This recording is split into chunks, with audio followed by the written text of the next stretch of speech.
Welcome to my JJK tier list, and today I'm going to be ranking JJK characters about how I feel about them and not by power scaling. I'm sorry if I say any of the names wrong. So let's get started, shall we? And in this one, it's only anime only, so there's no manga spoilers, and it's only up to season 2. So if you haven't watched up to season 2, there is going to be spoilers ahead, because I am going to be talking about what I like about him. So first up we have Todo, and Todo's a real cool character in my eyes. I mean, his curse technique is a real cool thing. The boogie woogie, it's unique and it's very interesting, and I'd like to see a lot more of this, I can't lie. And I like his relationship with Yuji a lot, and I can't wait to see more of him in the anime. And since he is one of my favourite characters in JJK, this is an easy S tier for me. Next up is the principal, and I don't really know what to say about him, but his curse styles are kind of cool, and he did make Panda, so that is something, so I'm going to put him in B. Next up is Megami, and I feel like he's a very cool character. I mean, his domain's good, he's got a lot of summonings which are all cool within themselves. I mean, you got Maharaga himself, and from what we saw of his domain so far, it seems pretty cool, and I would like to see a perfected version of this. And I mean, all his other summonings, I feel like there could be a lot more combinations he could do. He does seem very intelligent with them.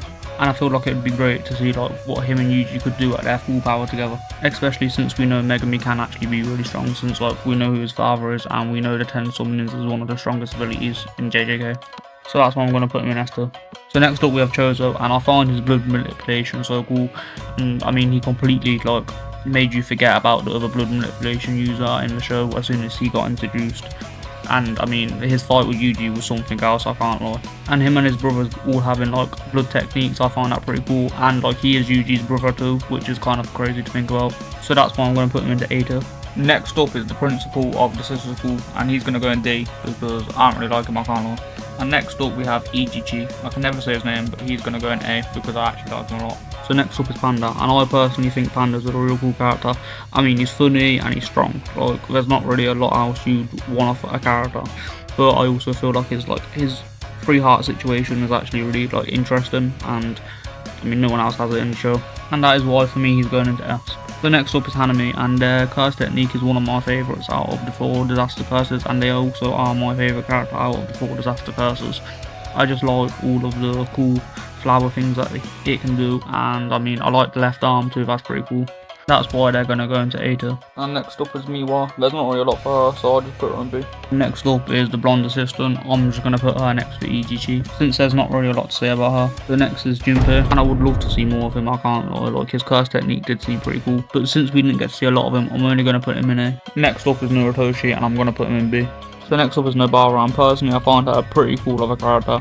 I mean, she's not the best, but she's also not the worst, and I mean, her curse technique is pretty decent, and I would like to see what her domain expansion would have been. So next up we have Shoko, and I mean, there's not really a lot going for her, apart from the fact that she was on the same team as Gojo, and she did heal Yuji at the start, so I'm going to be putting her at the bottom of B. Next up is Junpei's mom, so I'm going to put her next to her son. So next up we have Jogo, and I mean, he gets disrespected a lot, but he's a decently strong character, and I mean, his domain's pretty cool, and I find his head hilarious, so I'm going to put him in A tier just under Hanami. So next up is Gojo, and he's one of my favourite characters in JJK. I mean, all his fights are good, he's got a good curse technique, it's a bit confusing but it's good, and his domain's pretty cool. And I do find it funny how everyone gets compared to him. It's they're the strongest in something, they're always second to Gojo, and I find that hilarious. He is the pinnacle of power in the JJK universe, is what makes him such a good character, because he lives up to the title of being the strongest. So that is why I'm going to put him in A tier. So next up is Nanami, and he's been one of my favourite characters since season 1 when he fought Mahito with Yuji.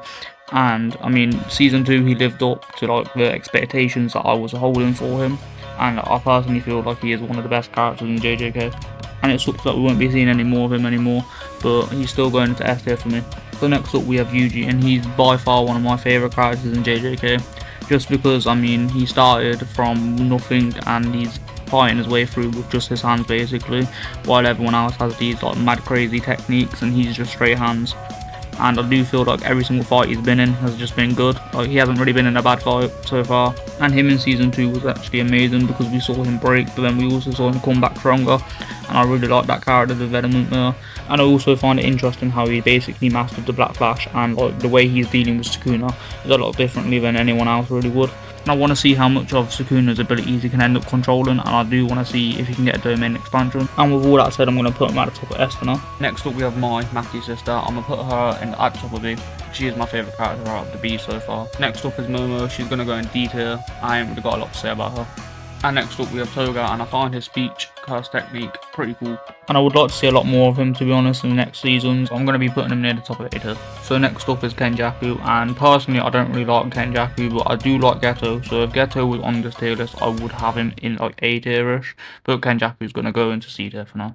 So next up we have Sukuna, and he is my favourite character in JJK, and I mean personally I feel like every single fight he's been in has been fire, and I feel like in season 1 we didn't really get to see enough of him, but in season 2 we're finally starting to see how much of a threat he can really be to the JJK universe. He also has one of the best domain expansions in the whole series so far, and also I feel like he does the whole demon inside of the person differently than most of the shows, so like Naruto and Black Clover and stuff like that. Like you really can tell like he's not going to like become good or anything like that. Also, Cleave and Dismantle, I find them pretty cool as a curse technique. So of course he's going at the top of S tier. So next up we have Takuma, and so far from what we saw of him, his curse technique does seem pretty interesting, and I would like to see more of him. So I'm going to put him in the middle of A tier. And next up is Megumi's sister, so I'm going to put her at the bottom of C for now because I don't know enough about her. And next up is Maki, and I find her pretty cool, to be honest. She's like a Toji version too, and I would like to see a lot more of her. So I'm going to put her at the bottom of S tier. So next up we have Utahime, and I'm going to put her at the top of C.